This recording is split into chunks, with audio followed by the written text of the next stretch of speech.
ರಾಮ ಮಂದಿರದ ದೇಣಿಗೆ ಅಕ್ರಮ ವಿಚಾರಕ್ಕೆ ಸಂಬಂಧಪಟ್ಟಂತೆ ಪ್ರಿಯಾಂಕ್ ಖರ್ಗೆ ಇಲ್ಲಿ ಪ್ರಶ್ನೆ ಮಾಡಿದ್ದಾರೆ. ಬಿಜೆಪಿಗೆ ನೇಷನ್ ಫಸ್ಟ್ ಅಲ್ಲ, ಡೊನೇಷನ್ ಫಸ್ಟ್ ಅಂತ ಟೀಕೆ ಮಾಡಿದ್ದಾರೆ.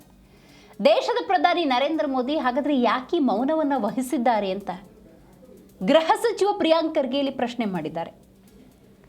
ಹಾಗಾದರೆ ಶ್ರೀರಾಮನ ಹಣವನ್ನು ಲೂಟಿ ಮಾಡಿದ್ಯಾರು ಅನ್ನುವಂಥ ಪ್ರಶ್ನೆಗೆ ಉತ್ತರವನ್ನು ಬಿಜೆಪಿಯವರು ಏನು ಕೊಡ್ತಾರೆ ಅಂತ ಪ್ರಿಯಾಂಕ್ ಖರ್ಗೆ ಇಲ್ಲಿ ಪ್ರಶ್ನೆ ಮಾಡಿದ್ದಾರೆ. ರಾಮ ಮಂದಿರದ ದೇಣಿಗೆ ಅಕ್ರಮಕ್ಕೆ ಸಂಬಂಧಪಟ್ಟಂತೆ ಬೆಂಗಳೂರಿನಲ್ಲಿ ಮಾತನಾಡಿರುವ ಸಚಿವ ಪ್ರಿಯಾಂಕ್ ಖರ್ಗೆ ಸ್ಪಷ್ಟವಾಗಿ ಇಲ್ಲಿ ಗೊತ್ತಾಗ್ತಿರೋದು ಒಂದು ವಿಷಯ, ಬಿಜೆಪಿಯವರಿಗೆ RSSನವ್ರಿಗೆ ನೇಷನ್ ಫಸ್ಟ್ ಅಲ್ಲ, ಡೊನೇಷನ್ ಫಸ್ಟ್ ಅಂತ ಹೇಳಿದ್ದಾರೆ. ಅವರು ಬಂದು ದೊಡ್ಡ ಭಾಷಣ ಹೊಡಿತಾ ಇದ್ದಾರೆ. ಏನಂತ, ರಾಮ್ ಭಕ್ತರ ಶ್ರದ್ಧೆ ಬಗ್ಗೆ ಅನುಮಾನ ಮಾಡಬೇಡಿ, ಕೆರಳಿಸ್ಬೇಡಿ ಅಂತ. ಕೆಳಿಸಿದ್ ಯಾರು ಸ್ವಾಮಿ? ಕಾಂಗ್ರೆಸ್ನವರ? ನಾವ? SP ಅವರ?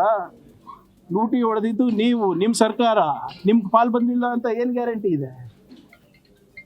ಆದ್ರಿಂದ ಏನೇ ತನಿಖೆಗೂ ಕೂಡ ಈಗ ನೋಡಿ SIT ಮಾಡಿದ್ರಲ್ವಾ, ಕೇಳಿಯಪ್ಪ, SIT ಮಾಡಿದ್ರಲ್ಲ, SIT ವಿತೌಟ್ FIR ಕೊಟ್ಟಿದ್ದು ನೆನಪಿದೆಯಾ ನಿಮಗೆ?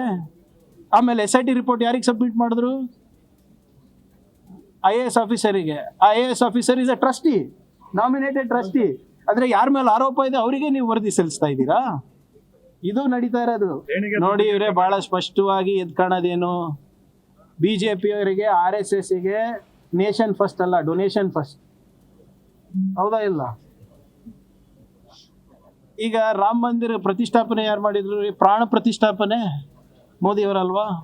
ಇನಾಗ್ರೇಷನ್ ಯಾರು ಮಾಡಿದ್ದು? ಮೋದಿಯವರಲ್ಲ. ಸಮಿತಿ ರಚನೆ ಮಾಡಿದ್ದು ಮೋದಿಯವರಲ್ವಾ?